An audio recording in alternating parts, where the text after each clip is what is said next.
Bonsoir à tous, ravi de vous retrouver sur Monaco Info pour une nouvelle édition. Au sommaire de votre JT ce soir, suite de notre série de témoignages un an après le début de la crise sanitaire, nous recevrons ce soir Benoît de Sévelinges. Le directeur du centre hospitalier Princesse Grace reviendra sur cette année exceptionnelle avec nous. Ce sont deux secteurs qui ont été touchés de plein fouet par cette crise et qui peinent encore à se relever. Le secteur du tourisme et de l'événementiel est au point mort. Nous l'évoquerons avec le dirigeant de société, Salim Zegdar. Dans ce journal également, nous reviendrons sur la commission de coopération franco-monégasque et la célébration de la Saint-Patrick qui a illuminé la principauté de Ver. Mais l'information du jour, c'est la prolongation de l'ensemble des mesures sanitaires en principauté jusqu'au 2 avril inclus. Le couvre-feu entre 19h et 6h restera donc en vigueur pour 2 semaines supplémentaires, tout comme les mesures au sein des restaurants. Les derniers chiffres démontrent que la circulation du virus est toujours active. La situation sanitaire impose donc de ne pas baisser la garde. Ne pas baisser la garde, c'est le mot d'ordre d'ailleurs depuis le début de l'épidémie face à un ennemi invisible que l'on connaissait que très peu il y a un an. En mars 2020, le centre hospitalier Princesse Grace était en première ligne durant cette crise. Comment l'a-t-il traversée et quels enseignements peut-il en tirer? Pour le savoir, nous avons contacté le directeur du CHPG. Bonsoir Benoît de Sévelinges. Bonsoir Émilie. Un an après le début de la crise sanitaire, comment le CHPG continue de faire face au coronavirus? On reste extrêmement mobilisés puisqu'on fait face à ce qui est qualifié par certains d'une troisième vague. En tout état de cause, nos lits sont aujourd'hui très largement utilisés pour le Covid pour ce qui est des soins intensifs et on voit une nouvelle augmentation des hospitalisations conventionnelles. Oui, et immédiatement, vous avez su vous mettre rapidement en ordre de marche face à un virus dont on ne savait pratiquement rien. On a commencé à communiquer dans l'établissement dès le 30 janvier en disant « Attention, il se passe quelque chose en Chine, on risque d'être impacté ». Dès le mois de février, on avait mis en place un circuit dédié aux urgences puisqu'on commençait à avoir des patients qui arrivaient avec des symptômes qui ressemblaient au coronavirus. Le 28 février, nous avions notre premier patient Covid. Donc à l'époque, encore une fois, la règle, c'était d'envoyer tous les patients Covid au CHU de Nice avec l'idée sous-jacente de concentrer ces patients pour éviter toute contamination. De là, donc, on a eu unité dédiée. À partir du 16-17 mars à peu près, on a commencé à hospitaliser des patients et la déprogrammation surtout de l'ensemble des activités non urgentes qui a eu lieu le lendemain du confinement. Alors quels enseignements tirer de cette crise? Vous venez d'évoquer le mot mobilisation, on a vu aussi beaucoup de solidarité entre les services. S'il y a quelque chose à retenir de cette crise, c'est la pluridisciplinarité. Et on a eu une réaction du monde soignant en général, médecins et paramédicaux, qui a été de se retrouver et d'essayer de trouver des solutions ensemble. Donc les solutions, ça allait de la solution basique de comment on isole un service qu'on ne devrait pas pouvoir isoler, à le staff pluridisciplinaire tous les matins. Cette discussion, ce qu'elle permet derrière, c'est d'arriver à la meilleure prise en charge possible des patients. Cette approche-là, on l'a conservée. On l'a conservée pour d'autres pathologies qui aujourd'hui en bénéficient. Cette approche-là, elle a aussi réveillé un certain nombre d'envies de nos médecins et professeurs, puisque l'hôpital est doté de professeurs des universités en nombre et en qualité très importante, de faire de la recherche. Donc on a de nouveau des projets de recherche clinique qui sont très novateurs, des publications qui ont eu lieu avec une renommée internationale, donc c'est pas rien pour le petit CHPG de Monaco. Et puis, on a réfléchi à nos circuits patients. On s'est retrouvé très contraints en réalité, c'est-à-dire qu'il fallait faire venir le moins possible les patients, donc on s'est réorganisé. On a créé le Prostate Center, le Pelvis Center, qui vont permettre un diagnostic sur une seule journée. On a aussi opté pour des modes d'hospitalisation qui sont plus flexibles et qui consomment moins de personnel. On a développé aussi l'ambulatoire. Ça nous permet de ne pas consommer trop de personnel la nuit. Donc voilà, en réalité, l'hôpital s'est amélioré et a gagné en qualité parce que, devant l'adversité, il a fallu que tout le monde mette de l'eau dans son vin et aille vers le meilleur qu'on pouvait proposer à nos patients. Et le meilleur a été encouragé tous les soirs, des milliers de personnes qui applaudissent à leur balcon pour le personnel soignant. Ce témoignage, ce soutien était important en temps de crise, Benoît? C'était très important, c'était très émouvant et ça nous faisait vraiment chaud au cœur. Et d'ailleurs, j'en profite pour remercier ceux qui nous soutiennent toujours. Parce qu'aujourd'hui, nous continuons à avoir des donateurs qui nous proposent leur aide, qui nous est précieuse. On a aussi des restaurateurs qui continuent à nous fournir régulièrement des petites gourmandises pour nos professionnels. Et puis, on trouve régulièrement des petits dessins d'enfants dans nos boîtes aux lettres ou sous les portes. Et ça, je peux vous dire que ça touche énormément le personnel hospitalier.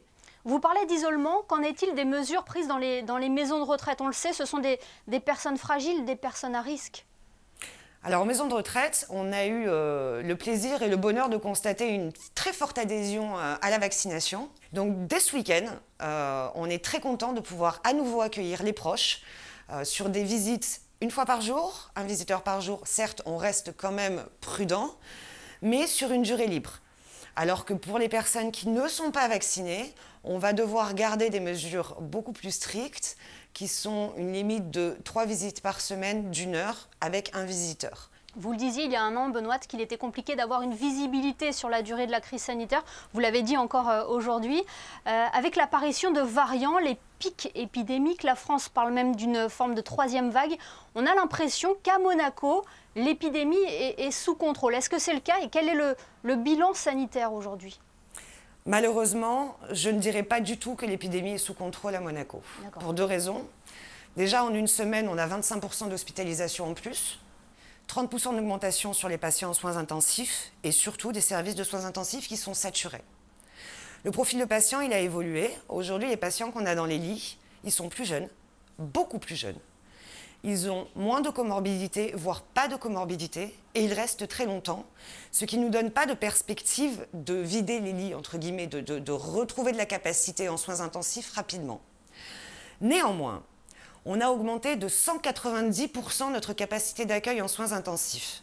On a utilisé l'ensemble des capacités d'orthopédie pour mettre en place des capacités d'accueil pour le Covid, qu'elles soient graves ou pas graves.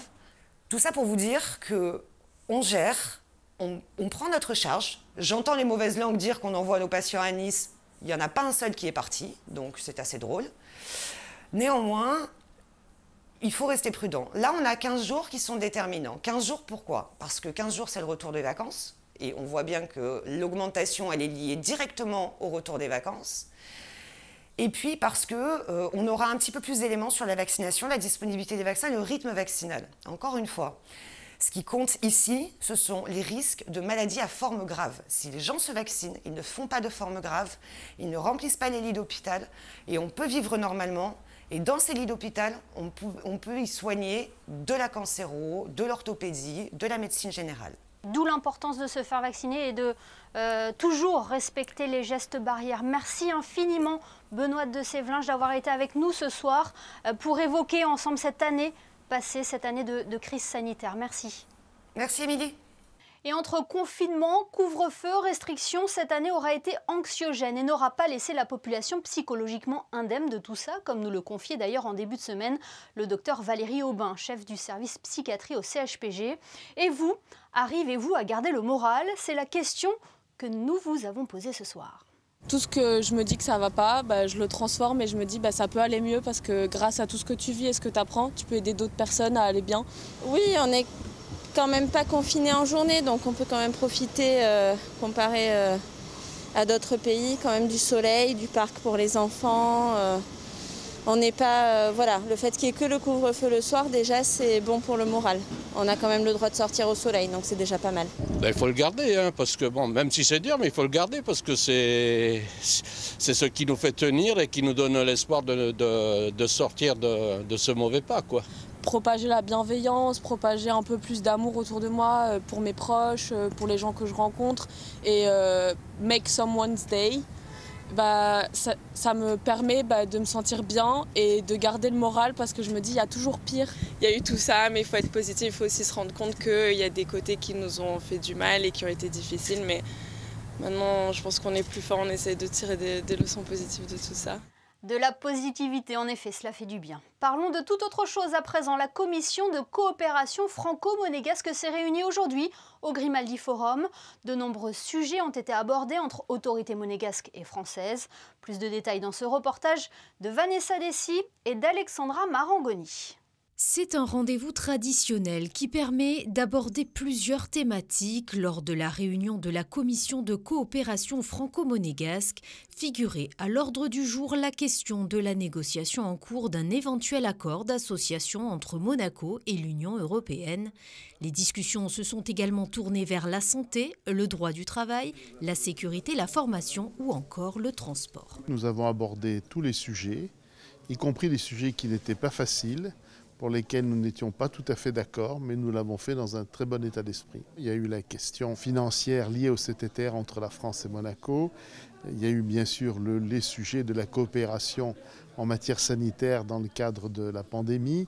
Nous avons entériné, même si nous ne l'avons pas signé aujourd'hui, un accord sur la sécurité au sein du tunnel Régnier 3. Les échanges ont confirmé la nécessité d'une étroite collaboration entre la France et la Principauté. Les discussions se sont révélées constructives sur l'ensemble des sujets abordés dans un climat de confiance réciproque. Il fallait vraiment qu'on tienne cette réunion de la commission bilatérale, puisque la dernière avait eu lieu en avril 2019, c'est-à-dire il y a 2 ans, et que c'est un moyen de faire un point général sur tous les sujets avec l'ensemble des interlocuteurs parisiens qui traitent des questions d'intérêt commun. Et à l'issue de cette réunion, un accord sur l'enseignement artistique a été signé entre la Principauté et la France. Et à l'issue de cette session, un deuxième accord de coopération a été signé. Il vient renforcer les modalités de formation des plongeurs de la division de la police maritime et aéroportuaire. Je vous propose d'écouter à ce sujet le ministre de l'Intérieur, Patrice Sellario. Il est au micro de Vanessa Dessy. C'est un élément très important parce que l'évolution des textes et des réglementations fait qu'on a besoin d'avoir des personnels formés et qui correspondent à ces nouvelles modalités de formation. Il est important que les plongeurs de la sûreté publique puissent intervenir à des profondeurs importantes, en toute sécurité bien évidemment, d'abord et avant tout pour eux-mêmes, mais également pour pouvoir intervenir au service de quelqu'un, puisque s'ils étaient en difficulté eux-mêmes, ils ne pourraient pas porter secours aux personnes. Il est temps à présent d'accueillir notre second invité pour faire le point avec lui sur comment le Covid-19 a impacté son activité, ou plutôt ses activités. Salim Zegdar est spécialisé dans le secteur du tourisme et de l'événementiel, 2 secteurs durement impactés par la crise. Le dirigeant de société est avec nous ce soir pour exprimer son ressenti 12 mois après le début de l'épidémie. Il est interrogé par Fabien Bonilla. Salim Zegdar, bonsoir. Bonsoir. Vous possédez plusieurs entreprises dans des secteurs d'activité particulièrement touchés par la crise. Monaco Live Production, où vous organisez des concerts et des spectacles, comme les Sérénissimes de l'humour. Vous avez également une agence de voyage. Quel est votre état des lieux, votre constat concernant cette crise et vos entreprises ? L'état des lieux est plutôt catastrophique. Le voyage est à l'arrêt complet, le spectacle aussi. L'événement, eh bien, écoutez, on mise sur ce qui va se passer, une reprise en début de deuxième semestre, je pense juin et surtout septembre cette année. Mais sinon, c'est plutôt catastrophique. On fait un retour en arrière. Vous attendiez à ce que ce soit une crise aussi longue. On est en mars dernier, mars 2020. Qu'est-ce que vous avez dit quand vous avez vu le premier confinement ? Ça n'allait pas durer longtemps, nous étions tous confiants. Si à cette époque-là, on pensait que ça allait durer 1 mois, 2 mois, et puis qu'ensuite on allait revenir à une situation quasi normale. Aujourd'hui, on s'aperçoit que la blague, elle a duré 1 an, que c'est plutôt difficile, qu'on ne s'attendait absolument pas à tout ça, et qu'aujourd'hui, on est un peu comme la belle au bois dormant. On est endormi, et puis on attend le vaccin charmant pour nous réveiller. Vous avez calculé ce que cette pandémie a coûté à vos entreprises? Parce qu'encore une fois, ce sont vraiment des entreprises particulièrement touchées. Ben, ça a coûté très cher. En 25 ans de gestion de ces entreprises, je n'ai jamais vécu cette situation et on va forcément avoir des résultats, enfin on a eu des résultats sur 2020 catastrophiques puisque pour certaines activités, quand on a bien travaillé, on a fait à peu près 3% du chiffre d'affaires qu'on faisait habituellement. Donc c'est vraiment compliqué. Bon, après, il y a peut-être aussi d'autres activités plus touchées, mais bon, c'est vrai que les nôtres, dans le spectacle, le voyage et l'événementiel, c'est plutôt sinistré. Un mot peut-être sur les aides apportées par l'État, ça vous a maintenu à flot ou pas du tout? Alors, ça n'a pas maintenu à flot, mais en tout cas, ça a été très appréciable. Heureusement que l'État était là. Et en tout cas, pour le CTTR, ce qui nous a permis quand même, jusqu'à présent, de sauver des emplois, puisque moi, j'ai à peu près une quarantaine de personnes. Tout le monde est en CTTR quasiment. Et j'ai licencié encore personne. Enfin, j'espère ne pas avoir à licencier de personnel. Mais heureusement que l'État était là, que l'État nous a soutenus. Mais ça ne nous a pas maintenu à flot. Et comment arrive-t-on à se réinventer avec cette crise? Ben ça, c'est très difficile. Et puis, se réinventer, c'est vraiment un mot à la mode. Hein. On a ça, c'est facile. Il faut se réinventer. Mais se réinventer, c'est pas facile. Je dirais que plutôt que se réinventer, c'est essayer de s'adapter. C'est regarder peut-être aussi d'autres secteurs d'activité. Là, aujourd'hui, je travaille sur d'autres développements d'activités ou des... Alors, on s'est tous réinventés un peu à travers le numérique pour tout ce qui était organisation de congrès, mais pour le voyage, c'est difficile. Alors, on s'est recentré sur les voyages au sein de l'Hexagone, en France. Mais maintenant, avec la fermeture des restos, des hôtels, etc., bon, tout ça devient quasiment impossible. Donc là, se réinventer sur l'agence de voyage, c'est plutôt compliqué. On va plutôt attendre que les choses se passent, qu'on essaie de retrouver une certaine liberté de mouvement, aussi bien dans le pays voisin que dans le reste du monde. Vous organisez donc les Sérénissimes de l'humour par le biais de Monaco Live Productions. Vous avez repris également Monaco Top Marque. Vous travaillez déjà sur de prochaines éditions malgré la crise sanitaire? Oui, on continue à travailler puisque l'idée c'est de quand même si c'est difficile de rester optimiste, on reste optimiste. L'objectif c'est, aujourd'hui nous travaillons sur Top Marque qui se tiendra du 1er au 5 septembre. Et en ce qui concerne les Sérénissimes de l'humour, elles auront lieu en novembre. Donc là aussi, nous travaillons comme si les Sérénissimes devaient se tenir. D'ailleurs, dans quelques semaines, nous allons ouvrir la billetterie. On a déjà notre programmation. Les artistes ont répondu présents, donc je suis super content. Et puis surtout, on a besoin de ça. On a besoin aujourd'hui d'avoir un objectif en se disant on va... Bien sûr. On va pouvoir refaire les Sérénissimes, on va pouvoir revivre Top Marque, comme on va pouvoir revivre le Grand Prix, comme on va pouvoir revivre le Monaco Yacht Show et les autres congrès, les autres événements en principauté. Un mot peut-être pour finir sur l'affiche de ces Sérénissimes, puisque vous avez dit que vous aviez déjà bouclé. Alors aujourd'hui, nous aurons notre humoriste national, Hassan de Monaco, qui devait donc l'année dernière être déjà présent et donc on l'a reporté, donc on va garder Hassan de Monaco. Nous aurons également Inès Reg, nous aurons aussi le Comte de Boudherbala avec son nouveau spectacle et Elie Semoun avec aussi son nouveau spectacle. Alors ce qui a été bien dans cette période de confinement ou d'arrêt de tournée de spectacle, c'est que les artistes ont pu travailler, peaufiner ou recréer de nouveaux spectacles et on est impatient de les accueillir pour voir leur spectacle. Et ça sera en novembre. Salim Zegdar, merci. Ben, merci à vous. Et on rejoint à présent Frédéric Elion pour le reste de l'actualité. Bonsoir Frédéric. Bonsoir Émilie, la société JB Pastor et Fils présentait ce matin son nouveau camion électrique sur la place du Palais. En présence du prince Albert II, le souverain a pu découvrir ce nouveau véhicule ainsi que ses principales caractéristiques. Un camion qui sera à la disposition de la Civiam qui réalise les travaux en voirie pour l'ADO sous forme de test. Cette information à présent, le Centre scientifique de Monaco lance la campagne #InvestInHealth. La pandémie de Covid-19 qui frappe le monde depuis un an a mis en évidence les liens entre santé et environnement. Dans ce contexte, le Centre scientifique de Monaco a décidé de lancer cette campagne digitale sur ses réseaux sociaux.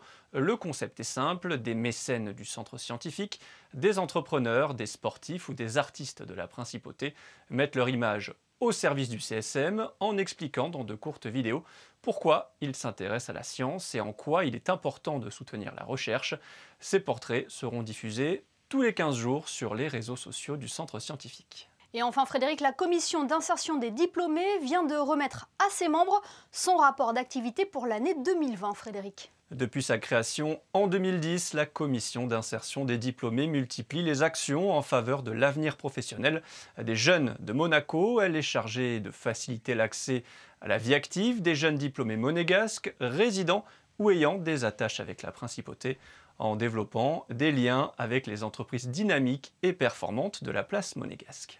Merci Frédéric. Vous l'avez peut-être remarqué hier, quand la nuit est tombée en principauté, plusieurs bâtiments se sont illuminés de vert pour célébrer la Saint-Patrick. C'est le cas du Palais Princier, comme vous pouvez le voir sur ces images. La Saint-Patrick était donc à l'honneur en ce 17 mars à Monaco, et notamment à la bibliothèque irlandaise Princesse Grace, où plusieurs temps forts se sont déroulés en présence du prince Albert II et des enfants princiers. Sandrine Nègre était sur place pour vous. Elle est située sur le rocher. La bibliothèque irlandaise Princesse Grace est un lieu qui fait écho aux origines irlandaises de la Princesse Grace, justement, et par là même du prince Albert II, du prince héréditaire Jacques et de la princesse Gabriella. En 2011, d'ailleurs, quelques mois avant leur mariage, le souverain et la future princesse Charlène effectuaient un déplacement à Dublin, puis sur la côte ouest de l'Irlande. Le Saint-Patrick est le jour national en Irlande. Et le Saint-Patrick, il a évangélisé l'Irlande et il a expliqué la Sainte Trinité grâce à le trèfle, qui est devenu en fait le symbole de l'Irlande.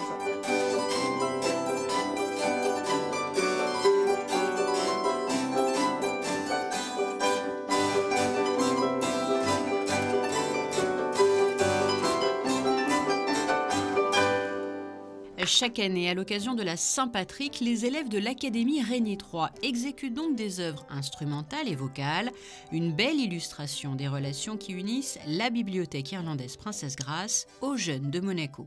C'est notre avenir, donc on essaye de tisser des liens au maximum avec la jeunesse pour les intéresser à la culture irlandaise. Donc, plein de jolis livres, des petites activités avec, ils ont une petite table qui leur permet de faire des coloriages, d'emprunter des livres, d'écouter de la musique irlandaise, de les ouvrir au maximum à la culture irlandaise pour qu'ils aiment l'Irlande. Un travail mené aux côtés de Paula Farquharson à la tête de la bibliothèque depuis quelques mois. C'est un honneur de devenir la directrice de la bibliothèque ici. Ça fait un grand plaisir de reprendre le travail déjà fait les derniers presque 40 ans ici. Et c'est vrai, c'est une période un peu difficile avec le Covid, mais on pense de développer ce qu'on fait, les événements virtuels, online. Donc, on va continuer avec les événements sur place, avec quelques invités, et en espérant que ça va ouvrir après. Mais on va faire un hybride, en fait.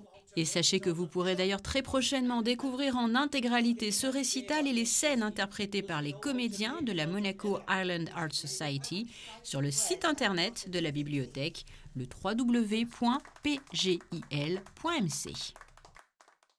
Un mot de sport à présent avec vous, Frédéric et Lyon. L'AS Monaco se déplace à Saint-Étienne vendredi en ouverture de la 30e journée de Ligue 1. Après son match nul face au leader lillois, l'AS Monaco a l'occasion de mettre la pression sur les équipes qui la précèdent au classement. Pour cela, il faudra gagner vendredi soir à Saint-Étienne, le 16e de Ligue 1. Les Monégasques peuvent s'appuyer sur une solidité défensive retrouvée avec 3 clean sheets sur les 4 derniers matchs de championnat. Les statistiques parlent pour nous.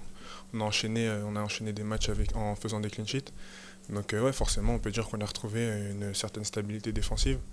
Depuis le match face à Lorient, on n'a pas encaissé énormément de buts, un seul je crois. Donc il faut vraiment continuer sur cette voie-là si on veut espérer atteindre notre objectif. On a montré qu'on savait rivaliser face à de grosses équipes. On l'a montré face au PSG et il n'y a pas très longtemps contre Lille. Donc forcément c'est vraiment très positif pour nous de voir cette évolution depuis le début de saison. Et comme je l'ai dit, j'espère vraiment que ça va continuer jusqu'à la fin du championnat pour pouvoir atteindre notre objectif. Le plus important pour l'instant, c'est vraiment de sécuriser cette 4e place. Après, comme on le dit souvent, on verra à la fin, sur les derniers matchs, si on est encore dans la lutte pour le podium, on pourra en parler. En cas de victoire, Monaco reviendrait provisoirement à 1 point du PSG et de Lyon.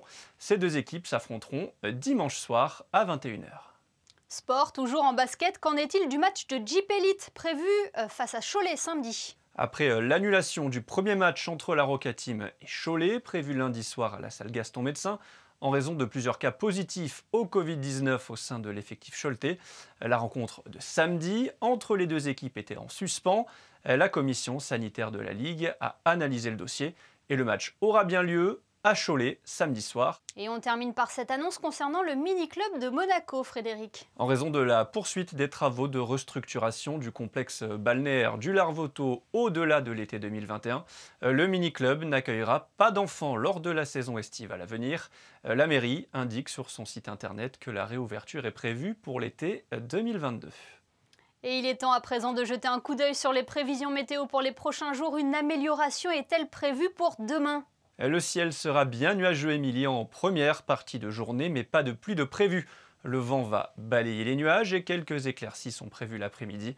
Côté température, il fera 6 degrés le matin et 11 l'après-midi. Le soleil se lèvera à 6h34 pour se coucher à 18h41. Vendredi 19 mars, nous fêterons les Joseph. Merci Frédéric et merci à vous de nous être fidèles chaque soir sur Monaco Info. Rendez-vous demain pour une nouvelle édition où nous continuerons de recevoir les grands témoins de cette crise sanitaire, un an après le début de l'épidémie. On se quitte en images avec cet hommage au personnel soignant en première ligne contre le coronavirus. Photo signée Manuel Vitali. Très belle soirée à tous sur Monaco Info.